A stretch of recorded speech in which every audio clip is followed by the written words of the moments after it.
Assalamualaikum, jumpa lagi dengan Miss Anti. Kita lanjutkan pembahasan soal TOEFL written expression-nya.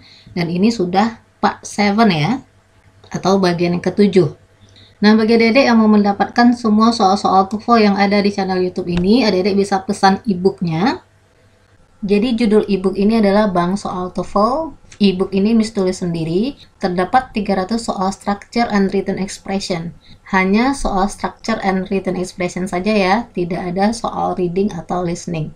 E-book ini merupakan kumpulan soal-soal TOEFL structure and written expression yang dibahas dalam channel YouTube English with Miss Anti. Jadi intinya adalah semua soal TOEFL yang ada dalam channel YouTube English with Miss Anti itu sumbernya dari e-book ini. Ini sekilas tentang Miss ya.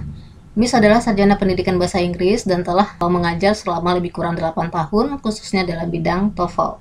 Adik-adik bisa subscribe channel YouTube Miss, English with Miss Anti, atau juga bisa follow IG Miss, English with Miss Anti _E. Nah, ini adalah konten atau daftar isi dari e-book ini. Ini semua adalah topik-topik soal TOEFL yang ada di e-book ini. Ini adalah halamannya. Halaman 1 berarti soal-soal tentang subject verb agreement. Halaman 2 berarti soal-soal tentang parallel structure, dan yang terakhir itu soal-soal tentang causative verb. Kemudian untuk written expressionnya sendiri ada 16 bagian. Ini soal yang sangat banyak ya. Kemudian di bagian akhir adik-adik juga akan diberikan kunci jawaban untuk semua soal-soal TOEFL yang ada di e-book ini. Nah, bagaimana cara menggunakan e-book ini? Seperti yang Miss bilang sebelumnya, ini adalah halaman 1, berarti soal-soal yang ada pada halaman 1 ini semuanya tentang subject verb agreement. Nah, ini halaman 1, berarti semua soal-soal ini adalah tentang subject verb agreement. Nah, bagi adik-adik ingin mendapatkan pembahasan materi TOEFL tentang subject verb agreement, apa itu subject verb agreement, bagaimana cara cepat menjawab soal TOEFL tentang subject agreement, beserta pembahasan soal-soal yang ada di halaman 1 ini. Jika komputer atau smartphone adik-adik terhubung dengan internet, adik-adik bisa langsung klik link ini dan adik-adik akan langsung diarahkan pada video YouTube yang membahas soal-soal ini. Atau jika e-book ini telah adik print atau adik jadikan hard copy, adik-adik juga bisa salin link ini di beranda YouTube dan adik-adik juga akan diarahkan ke video YouTube yang membahas tentang soal-soal ini. Sekarang akan Miss klik link ini. Oke, maka adik-adik akan langsung diarahkan ke video yang membahas soal-soal tersebut ya. Jawab soal TOEFL subject verb agreement. Jadi teman-teman semua siapkan kertas dan penanya. Oke, itu dia ya. Ini Miss tutup saja dulu ya. Dan space ini bisa adik-adik gunakan untuk membuat catatan. Dan ini adalah kunci jawaban dari semua soal-soal yang ada di e-book ini. Jadi segera saja pesan e-book ini untuk menyempurnakan proses belajar adik-adik semua. Cara pesan e-booknya sangat gampang, cukup hubungi nomor ini dan pelayanan hanya akan dilayani hanya lewat WhatsApp. Harganya sangat murah, hanya Rp30.000 dan adik-adik sudah dapat 300 soal TOEFL Structure and Written Expression. Oke, sekarang kita bahas soal ini. Nah, strategi yang kita pakai kali ini adalah dalam membahas soal TOEFL Written Expression ini masih sama dengan strategi yang kita pakai pada video part 6. Nah, jadi yang berbeda itu adalah variasi soalnya. Jadi, strategi yang sama bisa kita gunakan untuk berbagai jenis variasi soal. Nah, bagi adik-adik yang belum menonton video part 6-nya, di sini Miss review lagi strategi apa yang kita bahas pada part 6 tersebut. Jadi dalam menjawab soal TOEFL written expression seperti ini, Miss ingatkan lagi ya, kita mencari jawaban yang salah, tidak mencari jawaban yang benar. Kalau soalnya pilihan ganda, baru kita mencari jawaban yang benar. Nah, strateginya yang pertama adalah kita cari verb atau auxiliary verb. Oke, yang pertama itu ya, kita cari dulu verb atau auxiliary verb yang digaris bawahi. Auxiliary verb terdiri dari to be ya. To be itu bisa is, am, are. Ini to be bentuk sekarang. To be bentuk lampaunya adalah was, were. Kemudian auxiliary verb itu juga bisa terdiri dari do, does, did. Kemudian auxiliary verb juga bisa terdiri dari have, has, had. Nah, ini semua kita sebut dengan auxiliary verb atau kata kerja bantu. Nah, itu yang pertama ya. Cari dulu kata kerja atau auxiliary verb yang digaris bawahi. Kemudian yang kedua, kita sesuaikan dengan subjeknya.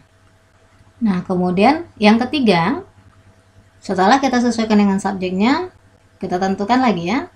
Kalau subjeknya, ini subjek ya, subjeknya tunggal, kita pilih verb atau auxiliary verb. Ini singkatan dari auxiliary verb ya. Auxiliary verb mendesis, yang mendesis. Kalau subjeknya jamak, kita pilih verb atau auxiliary verb yang tidak mendesis. Tidak mendesis. Oke, verb atau auxiliary verb yang mendesis itu apa saja? Kalau auxiliary verbnya is, mr, berarti yang mendesisnya adalah is ya.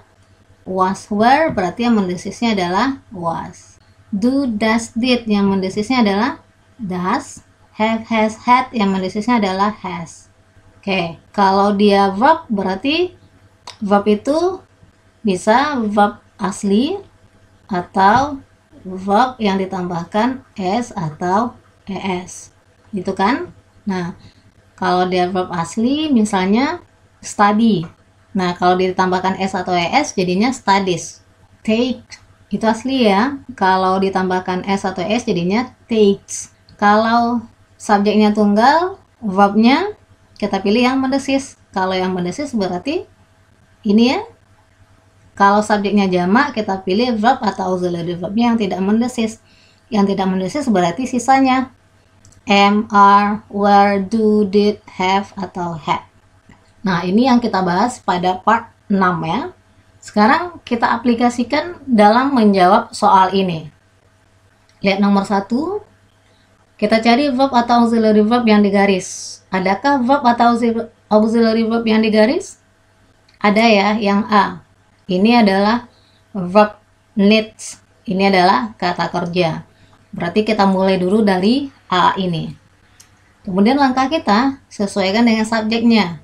Subjeknya yang mana? Subjeknya itu letaknya di awal ya. Berarti dari O sampai let ini adalah subjeknya. Kemudian kita tentukan lagi subjeknya tunggal atau jamak. Ini subjeknya tunggal atau jamak. Ini gampang sekali ya. Jadi sudah ada O di awalnya. Walaupun ini banyak kata-katanya ya, kalau sudah ada O di awalnya, sudah ini semua jadinya subjek. O ini menunjukkan subjeknya tunggal. Nah, kalau subjeknya tunggal, kita pilih verb atau auxiliary verbnya yang mendesis. Needs pakai S ya, kata kerjanya pakai S. Verbnya pakai S di sini ya, berarti dia mendesis ya, berarti sudah cocok. Dan ada satu langkah lagi yang sebenarnya yang harus kita perhatikan, yaitu lihatlah keterangan waktu di soal nomor 1 ini. Apakah ada keterangan waktu yang tidak digaris? Keterangan waktu lampau ya? Tidak ada keterangan waktu lampau kan? Nah, berarti sudah tepat. Ini jawabannya adalah needs yang pakai S. Tapi kalau ada keterangan waktu lampau, maka kemungkinan besar needs ini belum tentu benar. Ini tidak, misalkan ya, kalau di soal ini ada tahun lampau ya, misalnya in 1970. Ini tidak titik ya, tapi ada tahun lampaunya. Maka needs di sini salah. Needs di sini salah. Karena dia tahun lampau, maka ini harus kita jadikan bentuk lampau juga. Jadinya adalah needed. Tapi karena tidak ada tahun lampau di soal ini, oke, maka ini sudah benar. Oke, ini Miss hapus ya, biar kalian tidak bingung nantinya. Oke, berarti yang A benar ya. A benar ya, subjeknya tunggal, maka pilih verb atau auxiliary verbnya yang mendesis. Oke, kemudian kita perlu pastikan lagi, apakah ada tahun lampau di soal ini. Karena tidak ada ya, berarti kita udah aman, ini udah benar ya. Kemudian kita lihat selanjutnya, 1/3, sepertiga. Sepertiga memang seperti ini ya. Oke, sepertiga 1/3. Oke, 2/3 2/3. Udah, berarti B sudah benar. Nah, di sini ada time sama as much. 3 time, 3 kali. Maka time-nya ini perlu kita tambahkan s di sini. Dia lebih dari 1 kan? 3 times jadinya. Berarti yang salah itu adalah C. Nah, sebenarnya kalau adik-adik sudah sering membahas soal TOEFL tanpa mengikuti urutan proses ini, sebenarnya soal-soal Sebenarnya jawaban yang salah sudah nampak ya. Di sini ada 3, maka times-nya harus kita kasih S karena dia jamak lebih dari 1. Kalau satu kali berarti one time, kalau 2 kali 2 times, kalau 3 kali 3 times. Tambahkan S di belakangnya kalau dia lebih dari 1 kali. Sinonimnya juga ada ya. Nah, ini untuk pengetahuan saja. 1 kali itu bahasa Inggrisnya bisa once. Ini 1 kali. Bisa juga one time. Kalau 2 kali 2 times. Kalau 3 kali 3 times. Kemudian 2 times ini bisa juga kita pakai twice. Oke, 2 times bisa juga kita pakai twice. Nah, ini untuk tambahan ilmu saja untuk adik-adik semua. Jadi untuk menambah vocab ya. Kalau kita artikan gimana jadinya? Kita mulai dari yang paling belakang ya, kata benda yang paling belakang ini. Ini kan kata kerja ya. Ini kata kerja. Berarti kalau dalam bahasa Indonesia ininya adalah predikat. Sebelum predikat semuanya adalah subjek. Subjek itu pasti kata benda. Nah, karena kata bendanya panjang, kita mulai dari yang belakang ini.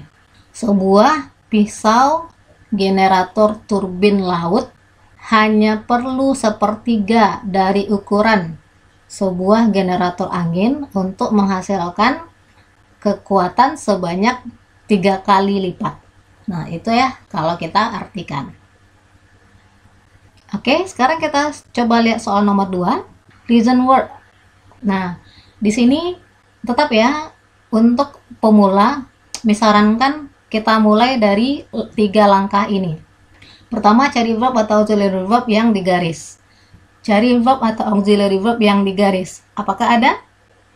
On the problem of when are this. Maka kita mulai dari C. Are ini adalah auxiliary verb yang digaris. Ini dia ya.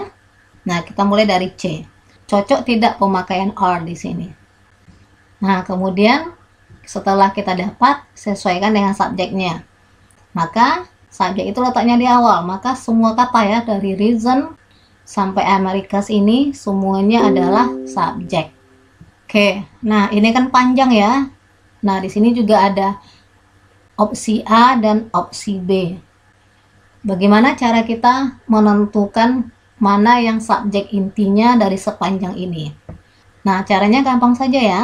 Untuk menentukan subjek intinya, ini sudah dibahas di video part 6 ya. Jadi bagi adik-adik yang belum lihat, disarankan untuk lihat video bagian 6-nya. Sehingga adik-adik pemahamannya lebih lengkap. Caranya gampang saja. Untuk menentukan mana yang subjek intinya, lihat preposisi. Di sini ada on. Ada preposisi ya. Oke, walaupun on ini bagian yang digaris ya, tidak apa-apa. Nah, yang menjadi subjek inti adalah kata sebelum preposisi ini. Maka subjek intinya adalah reason word. Nah, ini adalah subjeknya. Kemudian, apakah subjeknya tunggal atau jamak? Sekarang lihat reason word. Wordnya tunggal.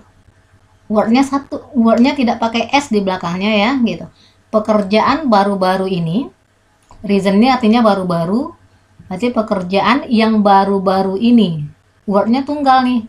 Kemudian kalau di sini wordnya tidak pakai S di sini berarti pekerjaannya cuma satu, dianggap satu ya, dianggap tunggal. Kalau tunggal berarti tidak cocok kita pakai are di sini. Karena subjek tunggal kita harus pilih verb atau auxiliary verb yang mendesis. Maka are harus kita tukar menjadi is. Karena are itu satu kelompok dengan is. Maka are kita tukar menjadi is. Maka di sini yang salah adalah C. Nah, di sini juga ada opsi A dan B. Kenapa A dan B ini benar? Yang A itu on the problem. On ini tepat tidak penggunaannya? Tepat, karena on ini bisa berarti tentang. Atau sama juga dengan about. Jadi kalau kita artikan, pekerjaan baru-baru ini tentang masalah. Jadi pekerjaan apa?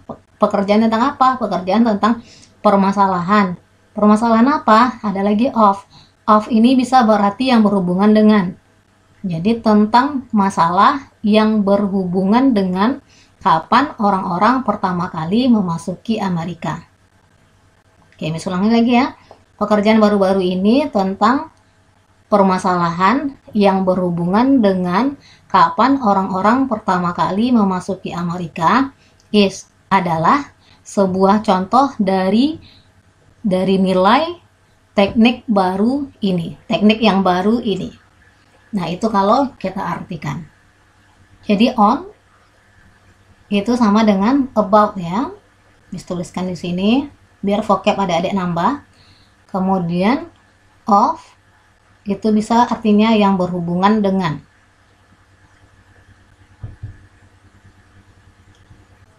Oke, sekarang kita bahas soal nomor 3. Tetap disarankan ya, kalau kita belum terbiasa menjawab soal TOEFL, itu sebaiknya mulailah dari verb atau auxiliary verbnya dulu. Oke, di sini ada is ya.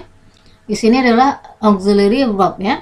Berarti dari new sampai transport itu kita anggap sebagai subjeknya. Kemudian di antara kata-kata ini, dari new sampai transport ini, kita ketemu has. Has ini adalah auxiliary verb juga ya, tapi dia tidak digaris. Tidak masalah, tapi ini bisa menjadi hint kita atau bisa menjadi kata yang membantu kita mencari jawaban. Has ini mendesis ya. Kalau auxiliary verbnya mendesis berarti subjeknya tunggal. Oke, subjeknya berarti yang sebelumnya ya. Sebelum auxiliary itu adalah subjek. Berarti ini subjek ya. Nah, subjeknya tunggal atau jamak ini?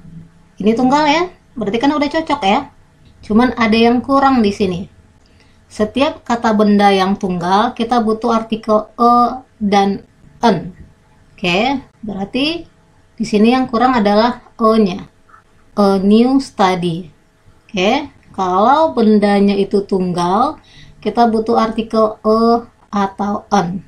Maka yang salah di sini adalah a karena artikelnya tidak ada. Nah, gimana dengan soal nomor 2, Miss? Lihat lagi nomor 2 ya. Ini reason word. Ini adalah tunggal ya. Tadi ini subjeknya adalah tunggal ya. Karena di sini jawabannya adalah is ya. Ini adalah tunggal. Nah, kenapa tidak ada artikelnya di sini? Kenapa tidak ada o-nya di sini? Karena word itu adalah kata benda yang tidak bisa dihitung. Jadi, kata benda itu ada yang bisa dihitung, ada yang tidak bisa dihitung. Yang bisa dihitung kita sebut dengan countable noun. Kata benda yang bisa dihitung. Kemudian ada lagi yang tak bisa dihitung, uncountable noun. Contoh dari countable noun itu misalnya buku, book, table, house, bike. Itu bisa dihitung ya. Kalau uncountable noun itu tidak bisa dihitung. Contohnya water, air, milk, misalnya susu ya. Ya, ini tidak termasuk tidak bisa dihitung. Bagaimana cara kita membedakannya? Untuk kata benda yang bisa dihitung, kasih satuan di depannya. Kalau cocok berarti kata benda itu bisa dihitung. Buku, sebuah buku bisa ya, berarti buku bisa dihitung. Meja, sebuah meja bisa, berarti meja bisa dihitung. Rumah, house ya, sebuah rumah bisa, maka rumah bisa dihitung. Tapi kalau water, air ya, satu air, sebuah air bisa? Nggak bisa ya. Ini air, udara, sebuah udara bisa? Nggak bisa. Susu, sebuah susu? Nggak bisa juga ya. Nah, berarti kalau tidak bisa kita kasih satuan di depannya, berarti dia tidak bisa dihitung. Kata benda tersebut tidak bisa dihitung. Karena word ini tidak bisa dihitung ya. Word ini termasuk kata benda yang tidak bisa dihitung. Walaupun misalnya kita kasih satuan bisa ya, sebuah pekerjaan, dua buah pekerjaan, walaupun bisa ya, tapi kalau yang namanya cara cepat dalam bahasa Inggris itu selalu ada lemahnya, selalu ada pengecualiannya. Jadi word di sini tidak bisa dihitung. Makanya kita tidak boleh menggunakan artikel di depannya. Berarti di sini a water tidak boleh, and air tidak boleh, a milk tidak boleh. Oke, yang boleh itu adalah a bottle of water, sebotol air. Berarti botolnya inilah yang bisa kita hitung. Kalau 2 botol air berarti 2 bottle of water. Karena dia 2 ya, maka kita tambahkan S di sini. Jadi yang bisa dihitung itu adalah botolnya, atau 2 gelas air, 2 glasses of water. Susu misalnya kan 1 kotak susu, a box of milk. Jadi kesimpulannya, kalau kata benda tersebut bisa dihitung dan dia tunggal, kita kasih artikel di depannya, a atau an. Penggunaan artikel a dan an, mudah-mudahan adik-adik tidak lupa ya. Kalau a diikuti oleh benda yang bunyi hurufnya huruf mati, a book. B, ini huruf mati ya, maka kita pakai o. A table, table. T, huruf mati ya, berarti kita pakai o. Tapi kalau bendanya bunyinya huruf hidup, kita pakai an. An, apple, apple. Bunyinya huruf hidup ya, huruf hidup itu kan a, i, u, e, o. Apalagi an, umbrella. Oke, ini untuk tambahan aja ya. Nah, berarti untuk nomor 3, jawaban yang salahnya adalah A, seharusnya adalah a new study. Oke, kemudian yang B ada that. That itu, ini miss hapus saja ya, biar tidak penuh. Oke, jadi ini yang dasar-dasar ini jangan dilupakan ya. Ini miss hapus saja. Kata that artinya bisa bahwa, bisa itu, bisa yang. Nah, kemudian kalau dia berarti yang, berarti sebelum that itu pasti kata benda. Berarti noun, setelahnya that. Jadi sebelum that itu kata benda, maka that ini pasti artinya yang. Nah, coba kita artikan ya, biar nambah vocab adik-adik. Sebuah penelitian baru, has ini artinya telah ya, telah menunjukkan. Oke, that ini artinya bisa bahwa, bisa itu ya, tidak boleh yang, karena kalau yang sebelumnya adalah kata benda, ini adalah kata kerja. Cocoknya apa ini? Bahwa atau itu. Maka yang cocok di sini adalah bahwa ya. Sebuah penelitian telah menunjukkan bahwa transportasi publik is more efficient, lebih efisien daripada mobil. Berarti that di sini artinya adalah bahwa, tidak itu ya. Oke, lanjut nomor 4. Oke, di sini ada continuous reckless which for are. Nah, tetap ya, misalkan kita harus mulai, kalau ada verb atau auxiliary verb yang digaris, mulailah dari kata tersebut. Di sini ada are ya. Nah, berarti kita cari subjek intinya. Berarti semuanya ya, dari the sampai how ini kita anggap semuanya dulu adalah subjek intinya. Nah, kemudian di sini gampang ya. Di sini ada of. Ini ada of ya. Of ini kan preposisi. Jadi preposisi itu bisa in, on, at, of. Kata yang kecil-kecil dalam bahasa Inggris. Nah, untuk menentukan subjek intinya, berarti ini adalah preposisi, berarti subjek intinya adalah kata sebelum preposisi. Nah, berarti yang menjadi subjeknya adalah the continuous and reckless use. Penggunaan yang secara berkelanjutan dan serampangan dari bahan kimia sintetis. Nah, berarti subjeknya adalah the continuous and reckless use. Nah, yang kata bendanya yang mana? Use ya, penggunaan. Jadi use itu bisa sebagai kata kerja, bisa dia sebagai kata benda. Kalau dia sebagai kata benda, artinya adalah penggunaan. Kalau kita artikan, ini kan penggunaan secara berkelanjutan dan serampangan dari bahan kimia sintetik. Ini tunggal atau jamak? Tunggal ya, use, penggunaannya tunggal. Nah, kemudian artikelnya yang mana? Nah, di sini ada the. Oke. Artikel itu kan bisa a, on, atau the. Nah, di sini artikelnya sudah ada the ya. Tunggal berarti nggak cocok di sini are. Harus kita tukar menjadi is. Maka yang salah di sini adalah D.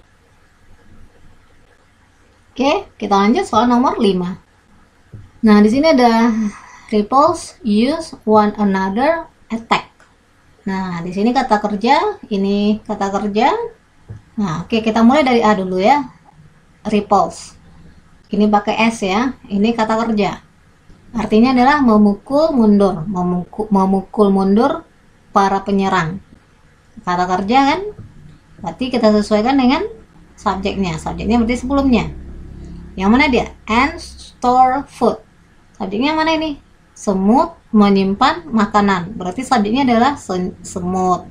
Semut itu menyimpan makanan, kemudian memukul mundur para penyerangnya. Semutnya tunggal atau jamak? Jamak ya, pakai S. Jamak. Kalau jamak, verb atau auxiliary verbnya tidak mendesis. Ini store ya, menyimpan. Asli ya. Kemudian ada lagi kata kerjanya, seharusnya juga asli, tidak boleh pakai S di sini. Maka jawabannya di sini adalah A. Jadi semut menyimpan makanan. Kemudian apa lagi kerjanya? Memukul mundur para penyerang dan menggunakan sinyal kimia untuk menghubungi satu sama lain jika terjadi serangan. Nah, jadi ini namanya adalah parallel structure ya. Jadi subjeknya satu, kata kerjanya banyak. Berarti berapa kata kerjanya ini? Kata kerjanya 1, 2, 3. Setara dia. Kata kerja ini mengacunya ke subjek yang ini, si semut ini. Oke, sekian dulu untuk video kali ini. Bagi adik-adik yang mau memesan ebook, silahkan hubungi nomor ini hanya lewat WhatsApp saja ya.